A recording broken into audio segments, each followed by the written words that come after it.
संगत जी आपको बात बताता हूँ, एक आजकल हमारे में ये बहुत बात बनी हुई है संगत में कि ये पुरानी संगत है कि ये नई संगत है। नई संगत के ऊपर भी उतनी ही ब्लेसिंग है जो पुरानी संगत के ऊपर है, उसमें कोई फर्क नहीं है। 2018 में, आज से 3 साल पहले, अग्रवाल भवन में सत्संग चल रहा था पंचकुला। किसी अंकल ने मेरी आंटी का नाम लेके बोल दिया कि हरलीन आंटी अब ये सत्संग कोई सुनाएगी। मेरी वाइफ को ज्यादा एक्सपीरियंस नहीं था सत्संग का, तो अपना थोड़ी सी कंफ्यूज होगी, मेरे साथ बैठी थी, कहती मैं क्या करूं, क्या सुनाऊं।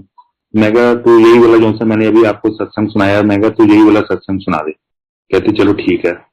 उसके बाद 1-1.5 महीने के बाद वहां पे कोई लेडी हुई 28-29 ईयर्स की।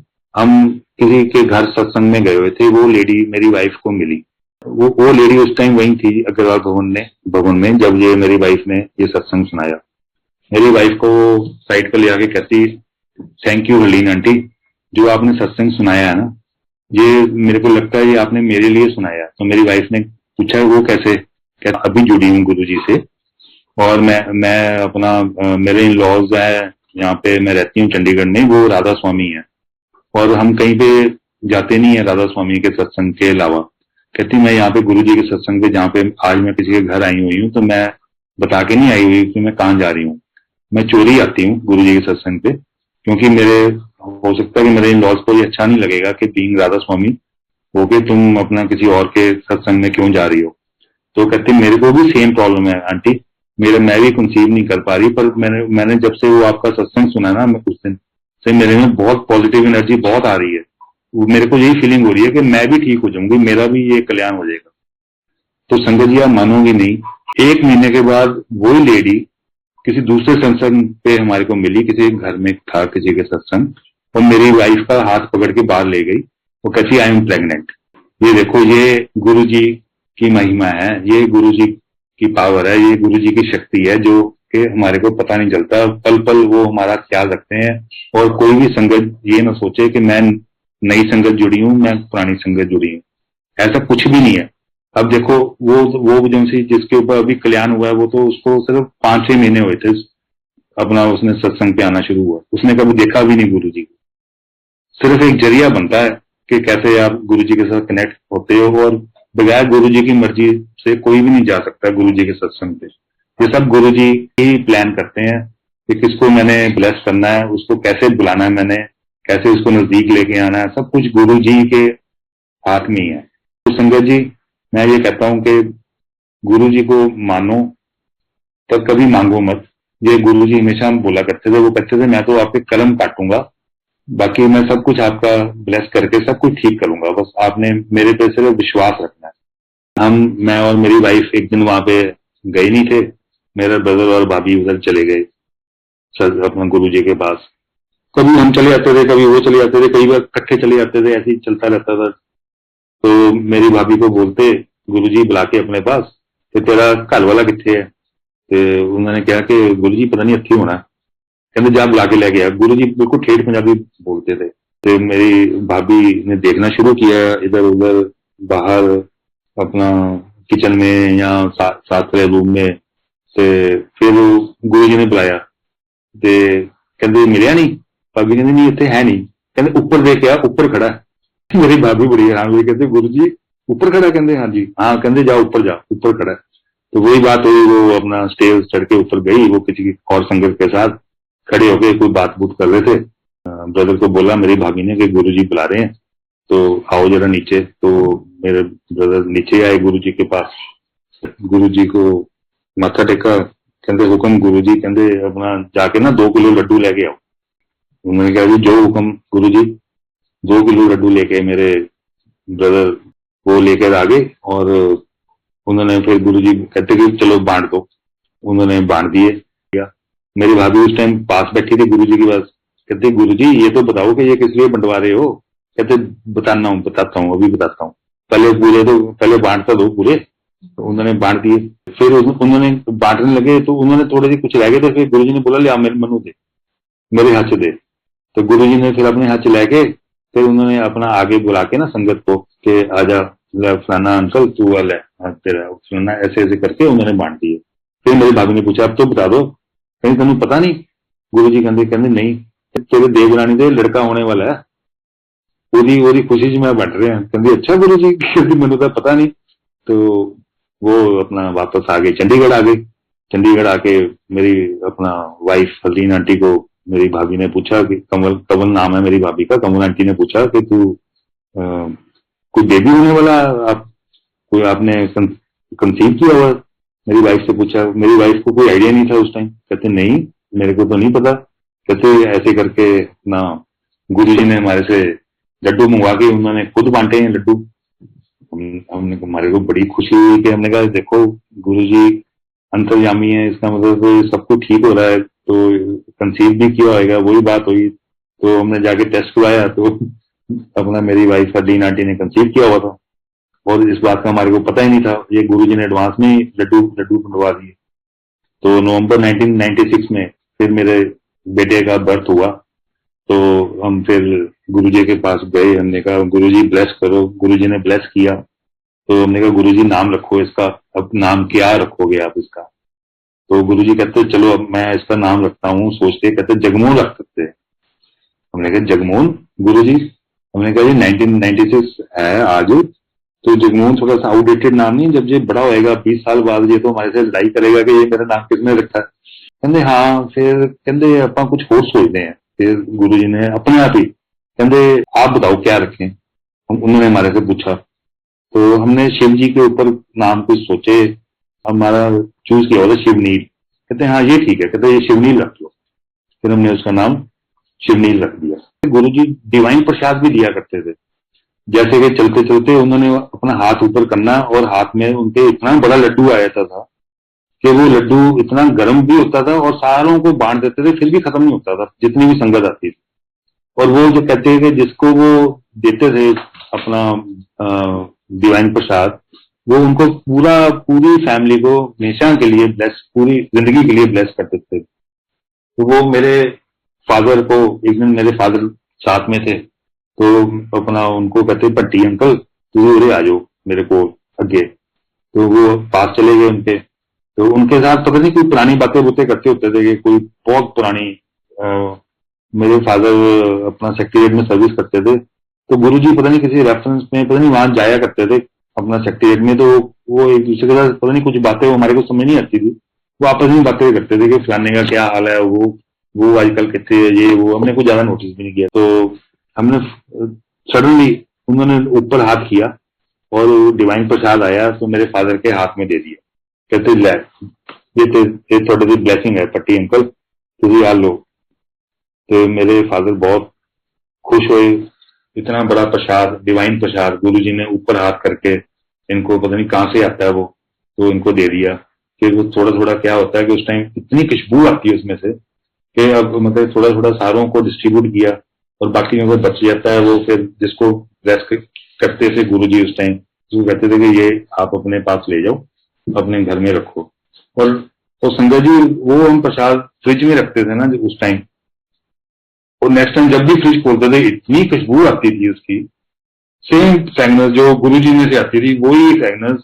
जब तक वो प्रसाद खत्म नहीं होता था, हम खा के खत्म नहीं करते थे, तब तक वो फ्रेगनेंस रहती थी, फ्रिज में भी रहती थी, बहुत ज्यादा फ्रेगनेंस रहती थी। गुरु जी को मानने का सबसे बेस्ट तरीका ये है कि गुरु जी के स्वरूप से बातें करते रहो। कुछ भी करने से पहले गुरु जी को बोलो कि मैं ये करने जा रहा हूँ, आप हमारे साथ चलो, आपको सारे आंसर अपना भी मिलते रहेंगे। एक बार क्या हुआ कि किसी ने मेरी वाइफ को ना की रिंग दे दिया जिसके अंदर गुरु जी का स्वरूप था। मेरी वाइफ ने वो की रिंग में अपना हमारी गाड़ी की चाबी डाल दी। तो मैंने देखा की रिंग में अपना वो गाड़ी की चाबी है, तो मैंने बोला मेरे अपनी वाइफ को कि मैं कहा ये जो की रिंग है ना, ये कॉन्सेप्ट ठीक नहीं है जिसके अंदर ये गुरु जी का स्वरूप है। क्योंकि हम की रिंग को अपनी जेब में डालते हैं, गंदे हाथ भी लगते हैं, और आके कई बार वैसे हम बेड पे भी चाबी फेंक देते हैं, इधर उधर भी रखी जाती है, अच्छी जगह पे नहीं रखी जाती कई बार। और इसमें मतलब कि डिसरिस्पेक्ट होती है गुरु जी के लिए कि अपने ये ठीक बात नहीं है। तो मेरी वाइफ ने कहा चलो कोई नहीं, नेक्स्ट टाइम अब तो डाल ली तो नेक्स्ट टाइम नहीं हम डालेंगे। हमने कहा चलो यार तू, अब हम इसको निकालेंगे तो अच्छा भी नहीं लगेगा, तो अब जैसे है नेक्स्ट टाइम जो से बाकी की रिंग है ना, उसमें से तो स्वरूप निकाल ले और हम एज अ स्वरूप यूज कर लेंगे, की रिंग को अलग करते हैं उसमें से। तो ये भी 2019 की बात है। हाँ, दिसंबर 2019 की बात है। हमने वही की रिंग वाली चाबी थी हमारे पास। हम मेरी वाइफ को कुछ काम था, इसको कुछ काम था। हमने यहाँ पे मॉल, एलेंटे मॉल है अपना चंडीगढ़ में। तो ये कहती है कि मेरा कोई पार्सल आना था, किसी शॉप पे मैंने कोई बुक किया हुआ था, तो वो आज मेरे को भी फोन आया, तो अभी हम जाके फटाफट जाके ले आते हैं। हमने कहा चल ठीक है। शाम का टाइम था, 7 बजे। और हम एलेंटे गए। कोई रश नहीं था क्योंकि फेस्टिवल के कारण सारे लोग अपने घर पहुंच चुके थे। तो मैंने नीचे पार्किंग में लगाई। मैंने इसको बोला कि तू ऐसे कर, तू जाके अपना फटाफट, वो शॉप बंद होने वाली थी और उन्होंने बोला था कि अभी आ जाओ 10-15 मिनट में। मैं कहा तू चल, मैं अभी आया हूँ, तो मैं अभी आपको आके ज्वाइन करता हूँ, लॉक लूक करके आ रहा हूँ। मैंने बेसमेंट, ये निकल गई मेरी वाइफ। तो उसके बाद मैं कहा चलो मैं भी जाता हूँ ऊपर। मैंने जब अपना गाड़ी लॉक करने लगा चाबी चाबी से, तो उनका जो सा वो केरिंग में से स्वरूप था, वो गिर गया, निकल के। वो ऐसा गिरा कि वो मेरे अपना टो पे लगा, शू पे, और टो पे लग के गाड़ियों के नीचे से रोल करता करता करता पता नहीं कहाँ निकल गया। मैंने देखा कि रोल करता करता गाड़ियों के नीचे से चला गया।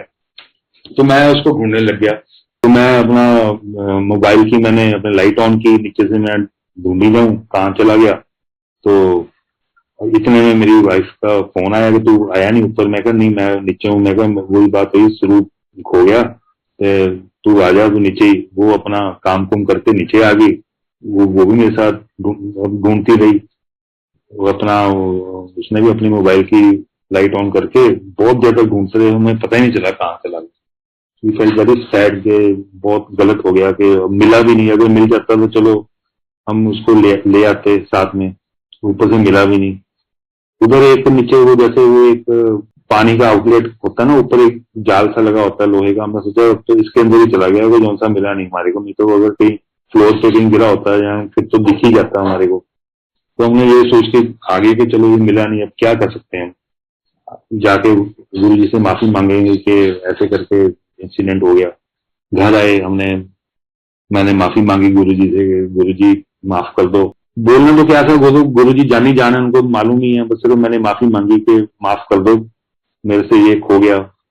तो संजय जी अगले दिन अपना हमारा लड़का घर में काम करता है, कहता है मैं गाड़ी साफ कर दूं। मैंने कर दे। उसने गाड़ी साफ की और मैं ऑफिस के लिए जाने लगा। वो कहता है कि जी, वो कह रहा था, कहता है आपका ना डैशबोर्ड खुला खुला पड़ा था। मैं कहा डैशबोर्ड कैसे खुला पड़ा? तो मैंने अपना कहता मैंने बंद कर दिया। मैं कहा अच्छा बंद कर दिया? मैं कहा हो सकता है रात को कुछ मैंने आके कुछ पर्स पुर्स निकाला या कुछ, पता नहीं, कोई ऐसी कोई चीज नहीं रखते डैशबोर्ड में कि कोई निकालने की जरूरत पड़े। तो मैंने डैशबोर्ड खोला तो गुरु जी का स्वरूप पड़ा, वही जो सा रात को हम ढूंढते रहे, जो सा हमारे से गिर गया। सर हमारे मेरे सामने ही गिरा है, वो टो पे लग के, शू के टो पे लग के, पता नहीं रोल होके गाड़ियों के नीचे जाके। पूरी रात नहीं हमारे को मिला। 1 घंटा हमने वहां पे ट्राई की, हमारे को नहीं मिला, और वो अपना डैशबोर्ड में पड़ा। देखो ये गुरु जी की महिमा है, अपना मिरेकल कह लो। सो संजय जी, आप गुरु जी से अगर हर रोज बातें करते रहोगे, छोटे छोटे, तो आपके साथ मिरेकल इतने होते रहेंगे, आपको खुद ही पता चल जाएगा कि गुरु जी आपके साथ है। पल पल गुरु जी आपके साथ। और मेरी वाइफ, अभी जैसे ये लॉकडाउन चल रहा है, पिछले लॉकडाउन में मेरी डॉटर है, उसका नाम है पाहुल। वो भी जलंधर मैरिड है, गुरु जी के मंदिर के पास ही उनका घर है। तो मेरे मेरे ऊपर सबसे ये ब्लेसिंग है कि मेरा एक बेटी है और एक बेटा है। वो दोनों ही बहुत गुरु जी को मानते हैं, मगर उनका बिलीफ हमारे से भी ज्यादा, मेरी और मेरी वाइफ से भी ज्यादा बिलीफ है। हम तो कई बार फिर भी भटक जाते हैं। वो कहते हैं कि वो हमारे को कई बार फिर हमारे को हौसला देते हैं, तुम क्यों घबराते हो, गुरु जी है ना तुम्हारे साथ। हमारे को कई बार इतना अच्छा लगता है कि हमारे बच्चे और आजकल के मतलब यंगस्टर्स में कहाँ मानते हैं ऐसी चीजों में। वो इतना उनको बिलीव है गुरु जी में कि वो हमारे को भी हौसला देते हैं कई बार। वो मेरी डॉटर है, तो पिछले लॉकडाउन में वो प्रेग्नेंट थी। तो हमारे को इतनी टेंशन रहती थी कि पता नहीं, अपना जुलाई में इसकी ड्यू डेट बताई हुई थी। उस टाइम हालात पिछले लॉकडाउन में ज्यादा हालात खराब थे। इस बार तो थोड़ा सा फिर भी लीनियंट रहे हैं हम, काफी कुछ ओपन था। पिछले साल तो सारा कुछ मतलब काफी कुछ बंद था, और हमारे को ये डर रहता था कि कहीं ऐसा ना हो कि इसका उधर प्रेगनेंसी का टाइम आ जाए, और प्रेगनेंसी मतलब कि डिलीवरी का टाइम आ जाए और ऊपर से डॉक्टर अवेलेबल ना हो। मेरे को तो हमारे मन में यही डर रहता था कि पता नहीं क्या क्या बनेगा। तो ये अपना 5th-6th मंथ की बात है, मार्च अप्रैल की। इसको इसके इसको टूथेक हो गया बहुत ज्यादा, दांत में बहुत ज्यादा पेन होनी शुरू हो गई। तो ये डॉक्टर के पास गई कि अपना डॉक्टर कि मैं प्रेग्नेंट भी हूँ और ये मेरा मेरा टूथ देखो। तो डॉक्टर ने देखा ध्यान से, बहुत अच्छी तरह एग्जामिन किया। उसने बोला ये तो आरसीटी होने वाली है, रूट कैनाल ट्रीटमेंट, और उसके लिए थोड़ा सा एनेस्थीसिया भी देना पड़ेगा और शायद एक्सरे भी करना पड़ेगा। मतलब कि कल आप प्रेग्नेंट हो तो ये प्रेग्नेंट में ये पॉसिबल नहीं है ये ट्रीटमेंट। तो आप इसको ऐसी थोड़ी देर अपना लाइट पेन किलर लेके इसको थोड़ा सा अपना टाइम इसको निकालो, क्योंकि ये बहुत अपना एनेस्थीसिया तो दे नहीं सकते टू प्रेग्नेंट वुमेन। तो हमारे को फोन आया जलंधर से, मेरी डॉटर वहां पे थी क्योंकि जलंधर मैरिड है। तो ऐसे करके तो हमने कहा तो गुरुजी को क्यों भूल गई, तो गुरुजी को तूने याद किया? कहते नहीं, गुरुजी को नहीं याद किया। मैं कहा गुरुजी को, हमने कहा बोला गुरुजी को याद कर। तो शंकर जी उसने गुरुजी को याद किया, गुरुजी से अपना प्रेयर की, गुरुजी से रिक्वेस्ट की कि गुरुजी मेरे को ये प्रॉब्लम है, मेरे को प्लीज इस प्रॉब्लम से निकालो, क्योंकि आपको पता है कि दांत का दर्द इतना पेनफुल होता है कि बाकी सब कुछ भूल जाता है आदमी। शंकर जी 2 दिन के बाद वो पेन दोबारा अभी तक भी नहीं हुई। डिलीवरी भी हो चुकी है उसकी, उसकी पेन ही बंद हो गई। सिर्फ उसने क्या किया कि प्रेयर के साथ वो वहां से उसने मंदिर से उसने प्रसाद मंगवाया, जल प्रसाद, किसी किसी आंटी के थ्रू, और वो जल प्रसाद लिया उसने, और उसकी पेन ही खत्म हो गई बिल्कुल। और उसके बाद क्या हुआ कि 20 जुलाई उसकी डिलीवरी ड्यू डेट थी। तो हम रात दिन प्रेयर करते थे गुरुजी से कि गुरुजी प्लीज कुछ ऐसा मिरेकल करो, हमारे को ये पता चले कि आप हमारे साथ हो, कि आप हमारी प्रेयर सुन रहे हो। कहीं ऐसा ना हो कि उस टाइम हम वहां पे जाएं हॉस्पिटल में और वो डॉक्टर को अवेलेबल ही ना हो, क्योंकि वो कोरोना का उस टाइम इतना डर था कि डॉक्टर्स भी चलो मतलब कि बहुत डरते थे किसी को अटेंड करने में। रात दिन हम यही प्रेयर करते थे गुरुजी से, मैं और मेरी वाइफ यहाँ पे चंडीगढ़ में। तो देखो गुरुजी का याद करवाने का, गुरुजी का मतलब ब्लेसिंग्स देने का तरीका। 7 जुलाई जिस दिन गुरुजी का बर्थडे होता है, 7 जुलाई को मॉर्निंग में मेरी डॉटर का फोन आ गया, पेन होनी शुरू हो गई। तो हमारा तो हम बिल्कुल हिल गए, मैं और मेरी वाइफ। हमने कहा आज 7 जुलाई है, बर्थडे है गुरुजी का, तो इसका मतलब ये गुरुजी आज ही डिलीवरी कराएंगे। हम फटाफट भागे जलंधर और वही बात हुई, वो अपना एडमिट हो गई और वो उस हॉस्पिटल वालों ने डॉक्टर भी मिल गया, उन्होंने कहा जी इसकी आज ही डिलीवरी होगी। गुरुजी ने हमारे को पूरा जता दिया कि तुम फिक्र ना करो, मैं तुम्हारे साथ हूँ, और मैं अपने जन्मदिन वाले दिन ही मैं आपके ग्रैंडसन को लेके आया हूँ। जय गुरु जी, बहुत ही कृपा है गुरु जी की।